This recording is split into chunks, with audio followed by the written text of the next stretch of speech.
Get ready. Three, two, one, start. Observe National Solidarity Day. It was exactly 2 years ago that our northern borders were attacked. This was surprise sprung on us quite suddenly. But in that hour of peril, we saw an upsurge of patriotic feeling throughout the country. Differences of state, caste, creed, or language, which had often seemed superficially to divide us, disappeared in a moment. It was a visible demonstration of the fundamental unity of our people, which has preserved the integrity of India through the ages. The farmer in the field, the worker in the factory, and indeed people from all walks of life came forward to make their own contribution in order to defend the country's freedom. On the borders, our soldiers fought with valor and with determination.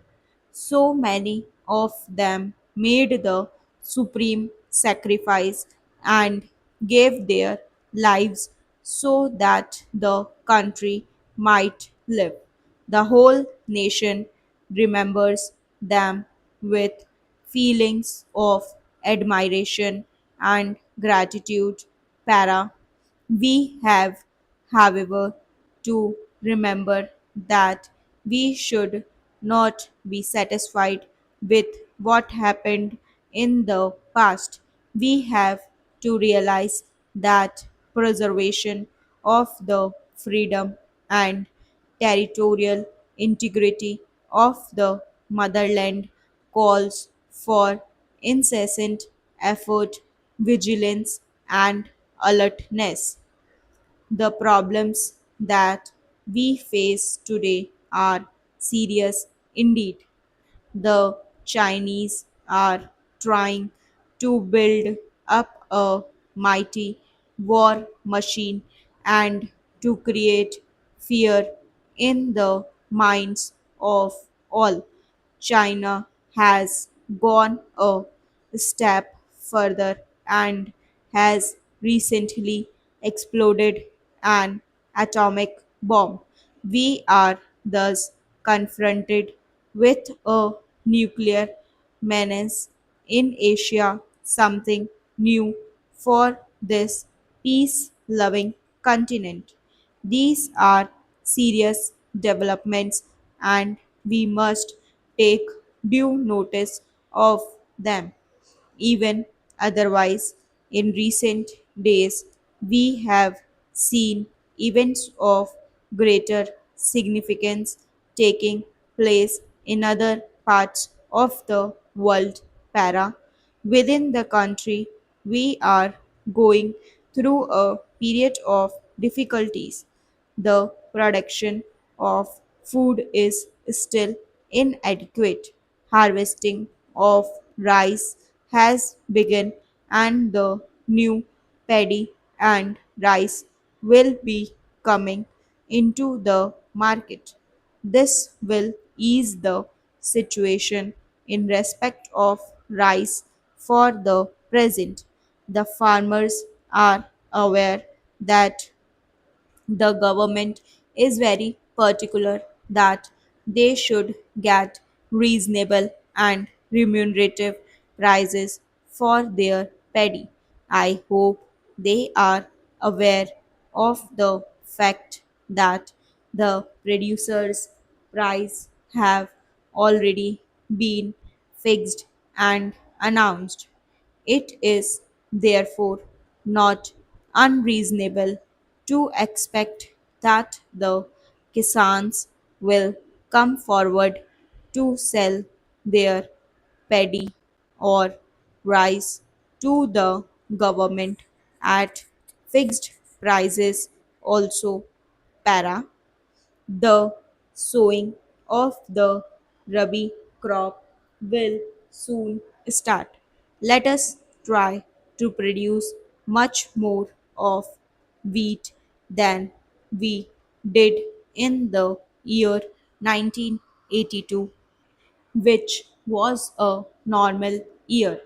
It is essential that the district administration should help in the supply of adequate seeds, manure, and similar other facilities. Water for irrigation purposes is the most important item. The problem of water logging has greatly increased in recent years. Every effort should be made to see that areas liable to water logging are provided with necessary drains. Besides major irrigation projects, minor and medium schemes should also be taken in hand. All tanks and pounds should be deepened. I am told that the construction of tube wells sometimes diverts attention from the existing irrigation works and even leads to avoidable duplication. It should always be borne in mind that new investment in tube wells should not make the older investment infructuous, nor should it result in the neglect of the existing works.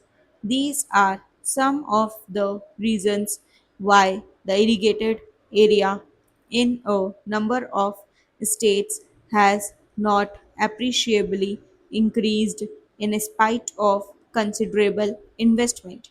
The district administration has to be much more alert and active to give all encouragement and assistance to the Kisans with a view to increasing the production of their Rabi crop. While wheat is important, there must be greater production of pulses also.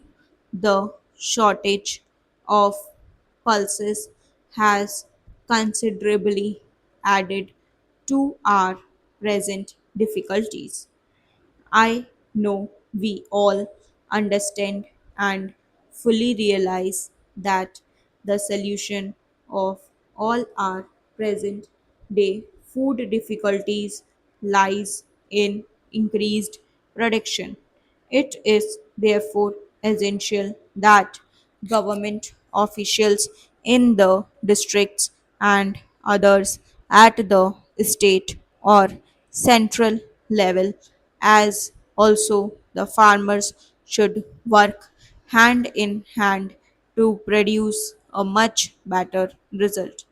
Let us show to the country that we can tackle our problem effectively by our own efforts and perseverance. The question of distribution has also assumed great importance. The cooperatives and the fair price shops have helped to a considerable extent in the present situation. With improved methods and with more effective supervision, they can do still better. Moreover, if consumer cooperatives can be organized by local initiative, they can be of much assistance in ensuring supplies to the consumers at steady price. I am sorry to say that grain dealers do not seem to have fully realized the gravity of the situation. This has led me to serious thinking, and the government must make some radical changes in the present system of distribution stock.